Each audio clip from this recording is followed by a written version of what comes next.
आप सभी को प्रणाम निवेदित करती हूँ और स्वागत करती हूँ सहज समाधि की कुंजी में। एक बार एक व्यक्ति था, अत्यंत जिज्ञासु था, ज्ञान की प्यास में वन वन भटक रहा था। भटकते भटकते वो एक जगह पहुंचा और उस स्थान पर पहुंचने के बाद उसे एक सन्यासी के बारे में मालूम चला। उसकी बहुत प्रशंसा सुनी। जब वो उसके पास गया और उससे उसकी साधना का रहस्य पूछने लगा तो उसने कहा, कुछ भी नहीं, मेरी साधना तो बहुत सरल है। जब भूख लगती है मैं भोजन कर लेता हूँ, नींद आती है तब सो जाता हूँ, जब जो दिल करता है तब वो काम करता हूँ। उस आदमी ने पूछा, लेकिन ये तो सभी करते हैं। तो सन्यासी ने कहा, सभी ऐसा नहीं करते हैं, सभी ऐसा चाहकर भी नहीं कर पाते हैं।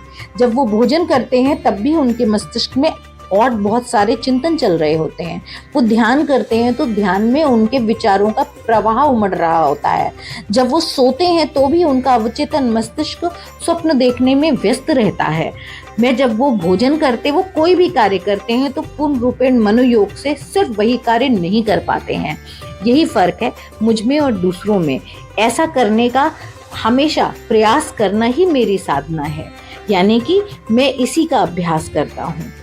इसके बाद उस जिज्ञासु की समस्या का आधा समाधान हो गया।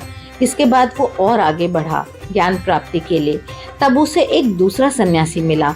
उससे भी उसने यही पूछा कि आप क्या करते हैं। उस सन्यासी ने कहा, मैं अपने गुरु के चरणों में रहता हूँ, लकड़ियाँ काटता हूँ, आश्रम के लिए पानी लाता हूँ और बहुत सारे काम करता हूँ।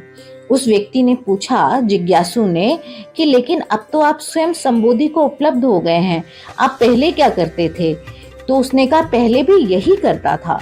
तो उसने पूछा कि जब आप संबोधि से पहले भी यही करते थे और अब भी यही करते हैं तो फिर फर्क क्या हुआ। उस सन्यासी ने समझाया, देखो बहुत फर्क है। पहले जो भी करता था मैं सोए सोए करता था, अब जो भी करता हूँ जागृत अवस्था में करता हूँ। पहले जो करता था उसके माध्यम से अन्य कर्म बंधनों में उलझ जाता था, अब कर्म बंधनों को सुलझाता हुआ चलता हूँ, उनमें उलझता नहीं हूँ। कथा यहाँ पर समाप्त होती है। सार यही है कि अध्यात्म मार्ग पर जब हम चलते हैं तो आनंद को प्राप्त करते हैं और जो भी करते हैं आनंद की अनुभूति के साथ करते हैं। लेकिन अध्यात्म मार्ग पर जब हम नहीं चलते हैं, हमारी दृष्टि भौतिक जगत की तरफ रहती है, तो हम सब कुछ कर रहे होते हैं लेकिन हमें आनंद कहीं भी नहीं प्राप्त होता है और हम उलझते चले जाते हैं।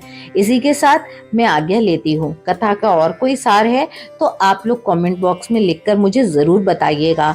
आप लोगों के पास कोई अच्छी कथा हो जो सबके साथ आप बांटना चाहते हो तो वो भी जरूर लिखकर भेजिएगा।